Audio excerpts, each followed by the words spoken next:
देख लिया, मथुरा जाकर देख लिया,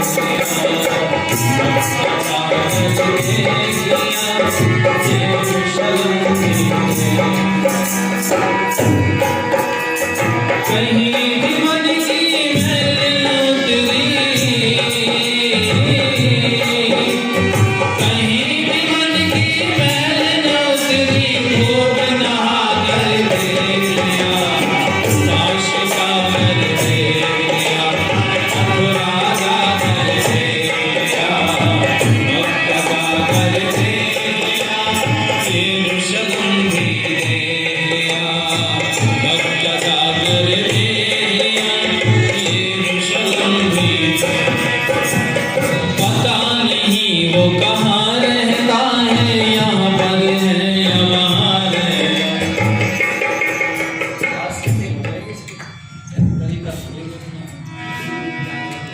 पता नहीं वो कहाँ रहता है, यहाँ पर है या वहाँ रहता है।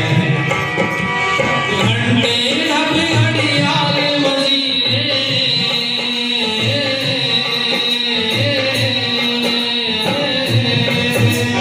घंटे ढब घड़ियाल वजीरे, झांसी बजा कर देख लिया, झांसी जाकर देख लिया, मथुरा जाकर देख लिया, मक्का जाकर देख लिया, यरूशलेम भी देख लिया।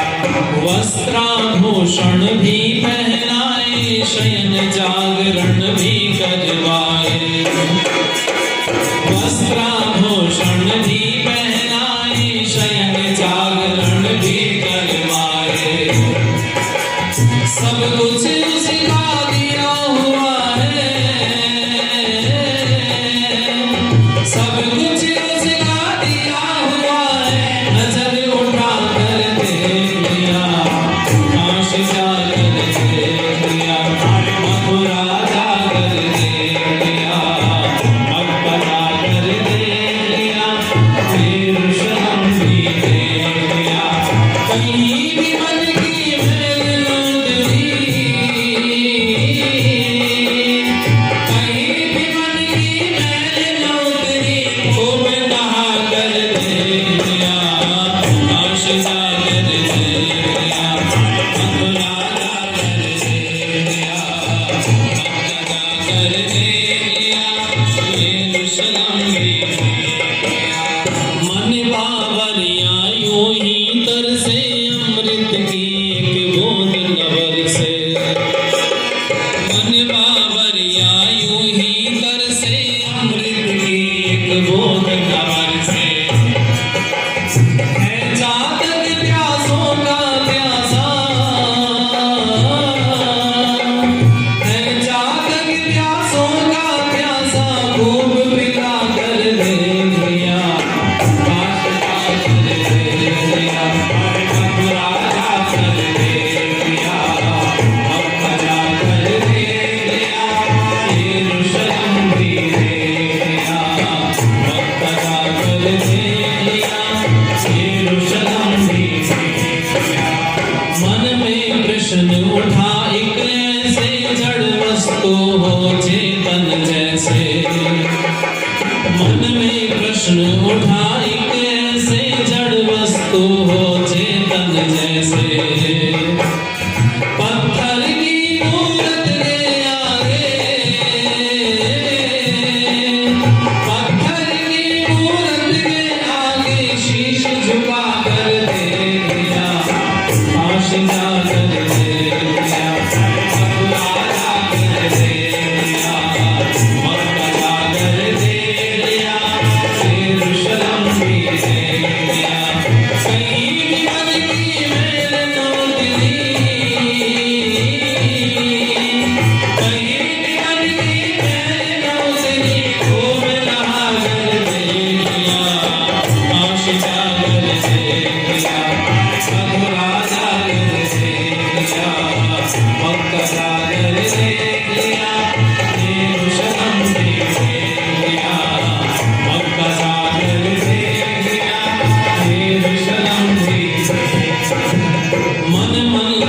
में एक दिन देखा जाग उठी सद ज्ञान की रेखा।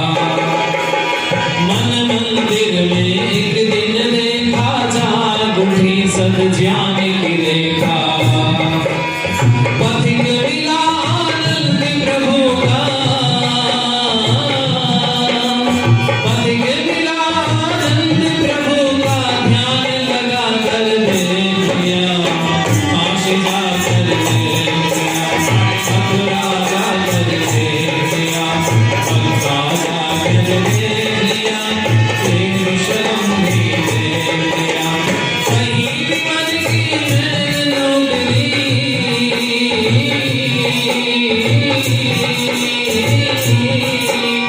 कहीं भी मन की मैल न उतरी, वो नहा कर देख लिया, काशी का घर देख लिया, मथुरा जाकर देख लिया, मथुरा जाकर देख लिया, कृष्ण भी देख लिया, मथुरा जाकर देख लिया, कृष्ण भी देख।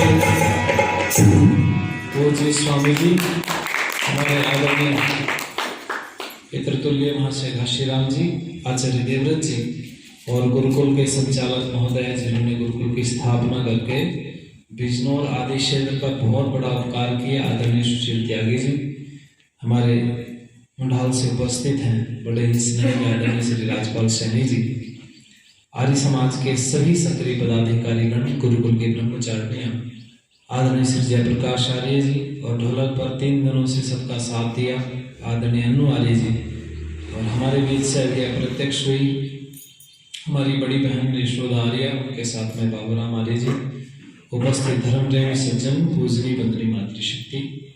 कार्यक्रम समाप्ति की तरफ है और हम सब लोगों ने अग्निहोत्र किया। कई बार ऐसा कुछ हो जाता है कि कुछ अच्छा हो जाता है, लोग कहते हैं ना कि जो हो रहा है अच्छा हो रहा है। अभी हमारी छोटी सी बेटी ने गीता का पाठ किया, तो कार्यक्रम वही एज पे समाप्त होने की योजना चल रही थी। मैंने कहा नहीं, थोड़ी देर संगतीकरण होना चाहिए, और यहाँ बैठ गए तो विधायिका जी आ गई और शायद वहीं होता समाप्त तो कार्यक्रम तो वहीं समाप्त हो जाता। मुझे थोड़ा सा समय दिया, मैं एक भजन आपके बीच में रख चुका, क्योंकि इस समय बहुत बड़ा उपदेश का समय नहीं, दूसरे विद्वानों को अपने गंतव्य पर पहुंचना है और मेरे बाद में त्यागी जी को भी थोड़ा सा विचार गुरुकुल आदि के विषय में रखना है। तो मैं बस इतनी बात आप लोगों से कहूँगा कि कल एक बात मैंने कही थी, मन के हारे हार है और मन के जीते। मन को संकल्पित मजबूत करने के लिए हमें अन्न पर ध्यान देना पड़ता है, और वो अन्न शुद्ध कब होता है, ध्यान देना। ये सारी चीजें यज्ञ से जुड़ी है, बिना यज्ञ के शुद्धता नहीं हो सकती।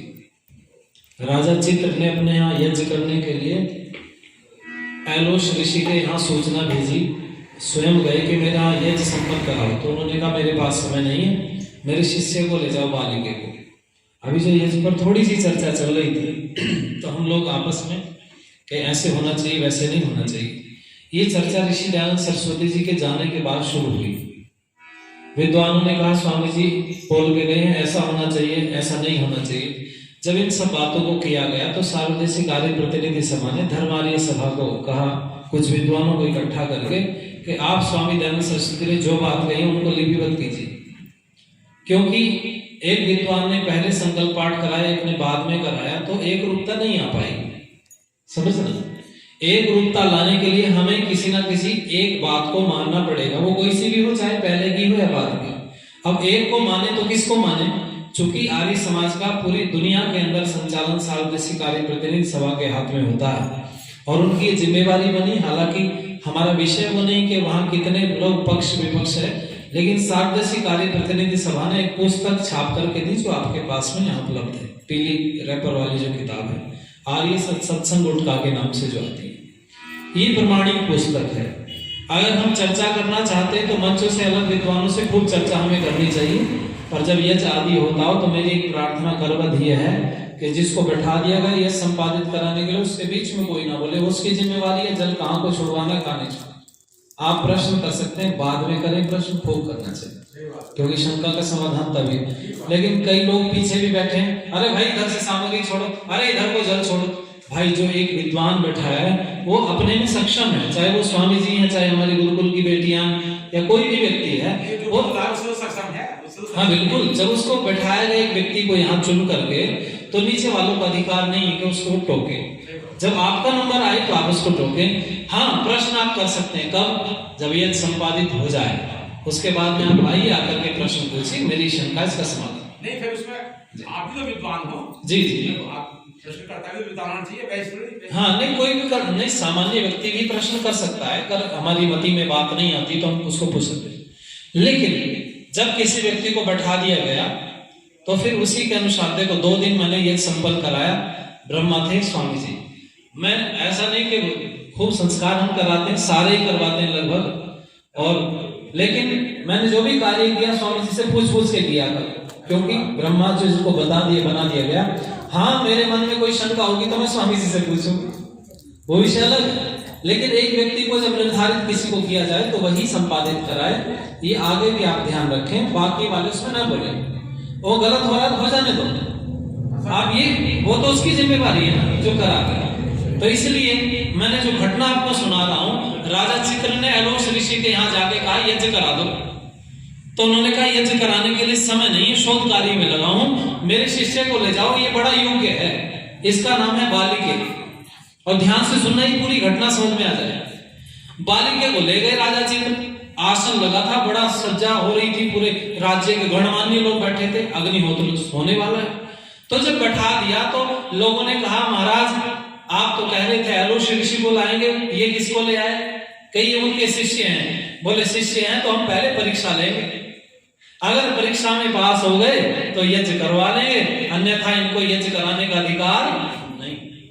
जब ये बात कही, कल मैं अन्नू से भी आते हुए कह रहा था, मैंने कहा नीचे कई बार पढ़े लिखे लोग बैठे होते हैं, अधिकारी भी, और कई लोग मंच में ऐसे भी होते हैं उपदेश देने वाले जिनकी योग्यता कुछ भी नहीं होती।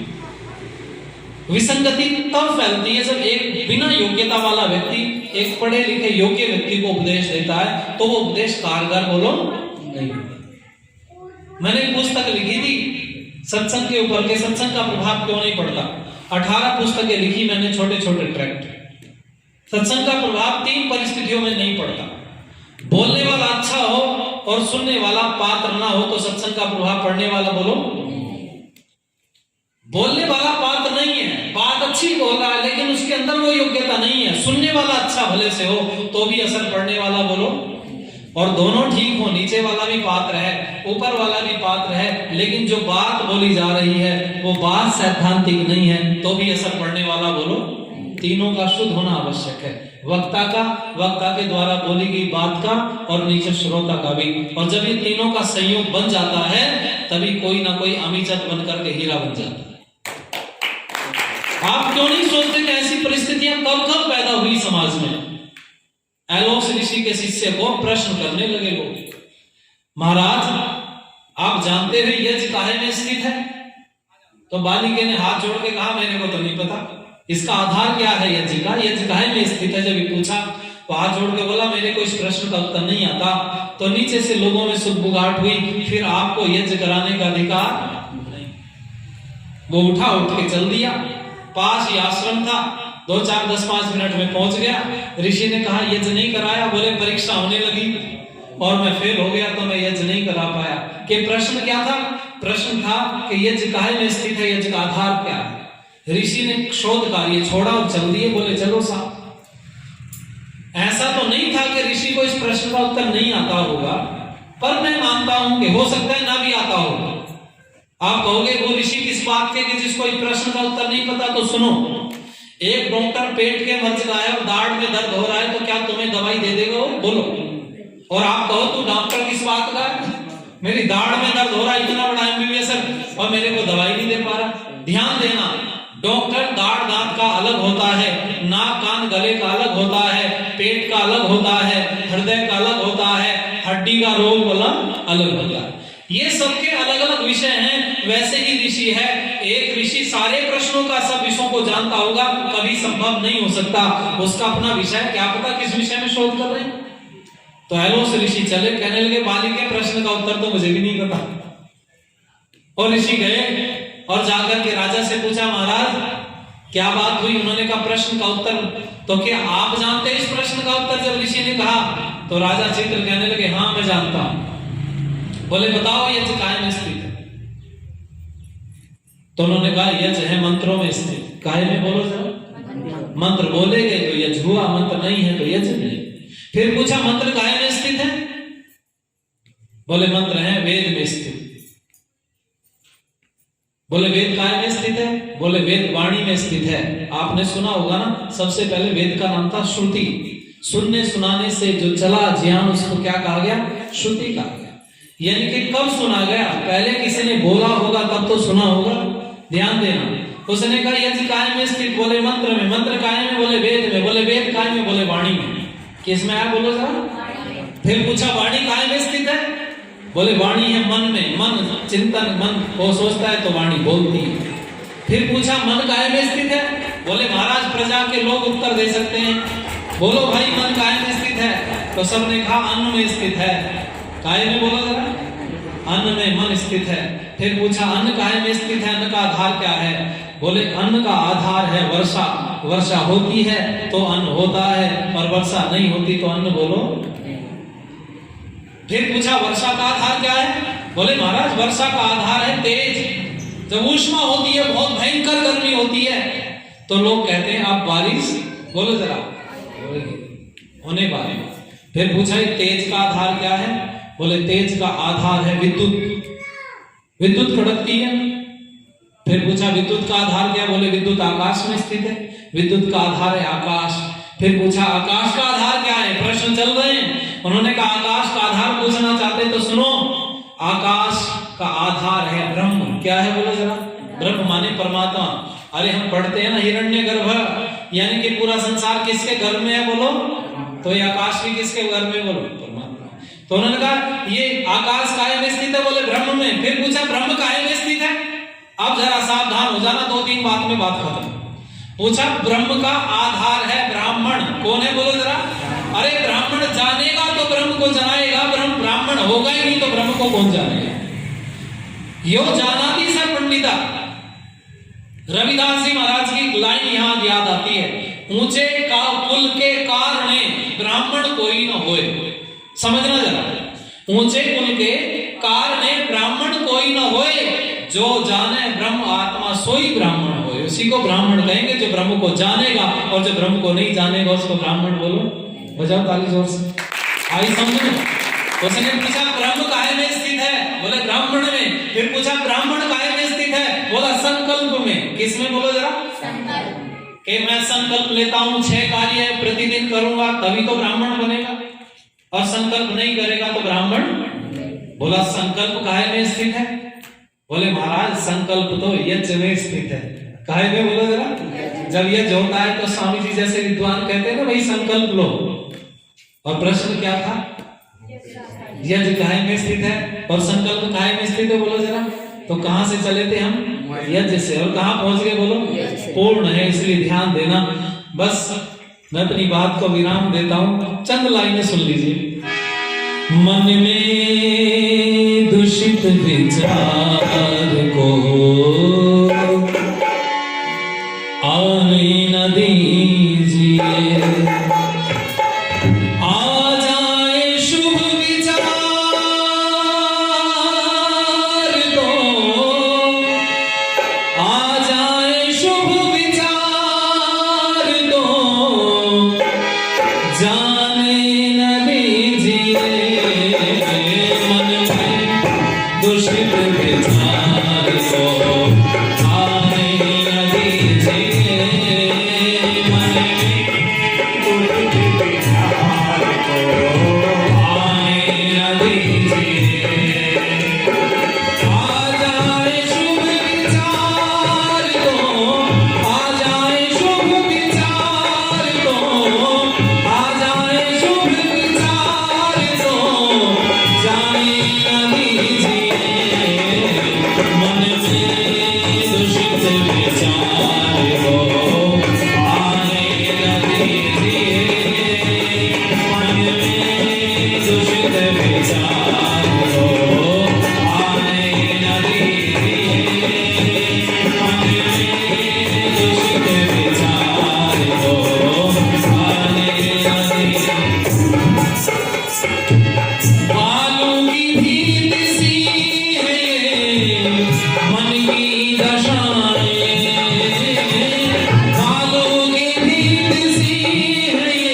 बीच में छोटी आप चल रहा है, चलो ठीक है। अगर तक ध्वनि से स्वागत करो इनका, बाकी वालों से भी प्रार्थना है, छोड़ना लीजिए भाई।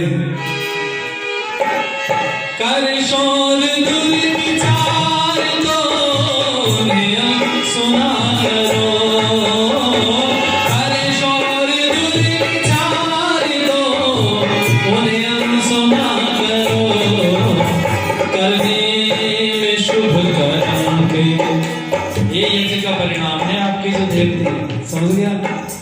दैनिक यज्ञ करो, नाम रोशन करने वाली संतानें घरों के अंदर उत्पन्न होंगी, इसमें कोई शंका नहीं। रत्ती भर भी उन घरों को देख लो जहां दैनिक यज्ञ होते हैं। इसलिए करने में शुभ कर्म के, करने में शुभ कर्म के बहाने न कीजिए,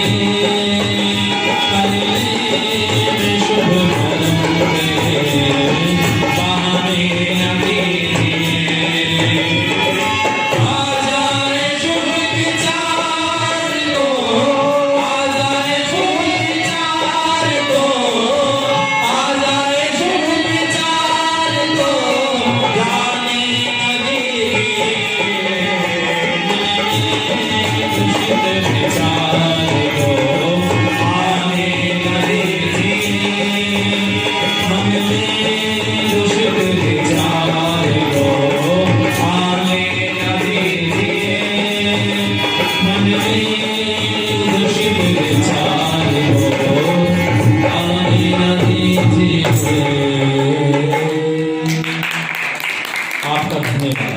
ओम